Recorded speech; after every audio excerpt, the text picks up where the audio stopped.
Hello and welcome to the Queensland Fire Emergency Services and the Queensland Government. My task for this unit was to prepare a technical proposal for an innovative web application to support the work of the Queensland Fire Emergency Services that makes use of open data sources. I have analysed two relevant data sets from the Queensland Government Open Data Portal site, which are to be utilised in my proposed solution. My proposal is an application which will be able to let both volunteers and the community to be able to see which fire stations would be the fastest responders in case something were to go wrong in a fireworks display. This mind map breaks down the task criteria into three sections, that being the functional requirements, non-functional requirements, and constraints. In order for the designed web application to be functional, it would need to consist of 5 separate user interfaces, where each follow their respective CARP and usability principles to enhance user experience. Additionally, the application will need to collect input from the users regarding events so that it will be able to search through tables to provide the information that the user wants. The application must also have a simplistic and consistent aesthetic design, comply with data protection laws, international property law, and be designed for Queenslanders living in the South East region.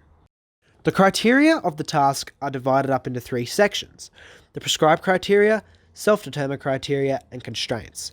The prescribed criteria of the task being that I must evaluate the personal, social, and economic impacts and considerations to identify risks. The task must also make use of 2 open data sources, ensure that algorithms are accurate and efficient, create a low-fidelity, non-coded prototype, and make refinements and justified recommendations for current and future improvements. The self-determined criteria of the task included the effective use of the elements and principles of visual communication to improve user interfaces and user experiences, the use of pre-existing Queensland Fire and Emergency Services website colour schemes, headers and footers. And finally, that the website application needs to be easy to understand and allow users to accept an optional weekly email to receive the week newsletter. And finally, the constraints, which consisted of me having access to all of the required resources such as Adobe Illustrator, Sloodle for exemplars, and PowerPoints in order to complete the task both during and outside of school. All time deadlines and due dates must be abided by, and all inspiration from the existing solutions must comply with copyright law and be referenced accordingly. The innovative digital solution is going to be developed for the use of both the Queensland Fire and Emergency Services and members of the public. It will allow them to monitor and to see all upcoming fireworks displays in the southeast Queensland area. It will also be able to alert them to where and what the closest station to an event is, allowing them to prepare the necessary preventatives for a fire if something were to go wrong during the display. Similar apps developed by the Queensland Government are popular among Queenslanders.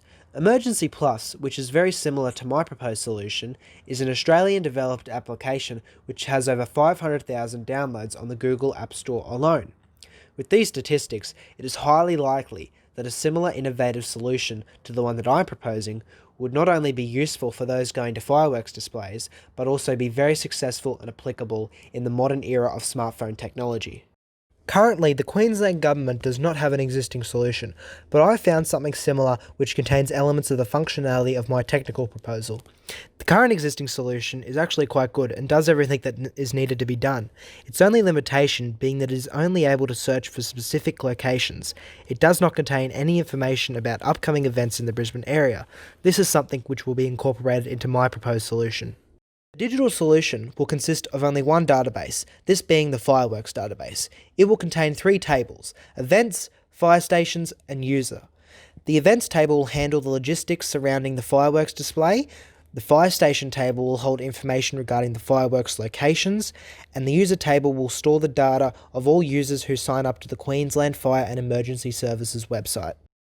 Seen here is a sample of 2 data sets which I've utilised in my solution.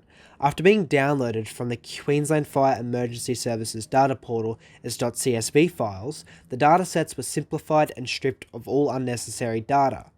The 2 simplified datasets now contain only the necessary information to make the web application functional and display all the required information to the users. The table which will store all of the information regarding the fireworks display is titled Events, and it will contain event ID, suburb, date, time, duration, address, event type, and event display. The primary key for the events table will be event ID. An example of this data can be seen on the far right column of the table. The second table is entitled Fire Stations and will consist of the station, station address, longitude, and latitude.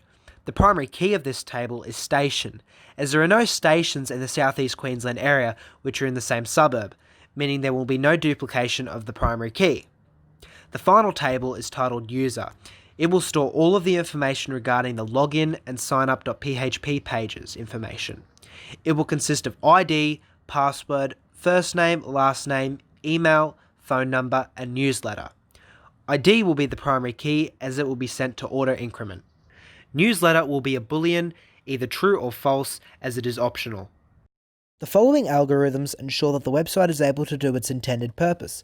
The first algorithm is for database.php.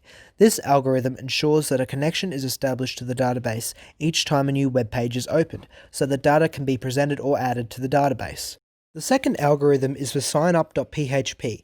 This algorithm ensures that all of the required fields for the user to be able to create an account on the website are filled out and are valid. If this is not the case, then an error message will be displayed. But if all of the required data is inputted into the website and all fields are valid, then we will set SQL to insert the given data from the user into the online database, thus creating their account. Once the user has successfully created their account, they will be redirected to login.php. This algorithm shows how they will need to insert a specific ID which has been emailed to them, and if that ID matches their password, then they will be logged in and redirected to select event.php. The search.php algorithm shows how the user is able to select from one of the locations stored in an array. Once the user has selected a particular location, a request is then sent to the database requesting the data from that location. It will then be put into ascending order by using the order by function. And if the user wished to see the fastest emergency responders to that particular location, then they would click the fastest emergency response.btn, which is a button, and then they will be redirected to the emergency response page.php, and the database connection would be closed. Fortunately, due to time constraints and complexity of algorithms, the emergency responders page algorithms were not able to be created. The first web page of my proposed solution is a signup.php page. This page allows users to sign up to the Queensland Fire and Emergency Services website so that they are able to gain access to the information regarding fireworks events. The header and footer of this page are not exclusive to just this sign up. It is also on all other UIs to help maintain a fluent and consistent user interface. The next user interface is the login page. This page is where the user will be redirected to after successfully creating an account. They will need to input their ID, which will have been emailed to them, and their password to successfully log in. There is also a small set of text in the bottom of the login GUI, which will allow first-time users to sign up if they have not visited the sign-up page yet. After successfully logging into their account, the user will be presented with the Select Events page. This page is where the user will be able to browse the drop-down box menu for specific fireworks display locations, or alternatively, they can select the location from the map on the right side of the screen. Once selecting a display, they will then click on the Search for Event button, which will redirect them to the Display Details page. On this page, the user will be able to view all of the details regarding the fireworks display they chose. This information will include the suburb of the event, location, date, time, duration, event type, and display type. If the user wishes to see the closest emergency responders to their location, then they can click on the Search Emergency Responders button. Upon clicking this, they will be redirected to the Emergency Responders page, where they will be able to view the top 3 quickest emergency responders to their location, allowing them to prepare the necessary preventatives if something bad were to happen. The information about the responders will be the station, their location, distance from the display, and estimated time of arrival. The map on the side will also show the locations of the fire stations in relation to the event. I have evaluated the project against all of my prescribed criteria, self-determined criteria, and constraints. Evaluations and recommendations are on this slide. Here is an overview of my solution. This is the login page. This is where the user will be able to input all of their information to be able to create an account. In doing this, they must also click the Accept Terms and Conditions button in order to successfully sign up. They also have the option of signing up to the weekly newsletter as well. The users must then input their unique ID, which is emailed to them, and their matching password, which they use to create their account. They will then be shown the Firework event page.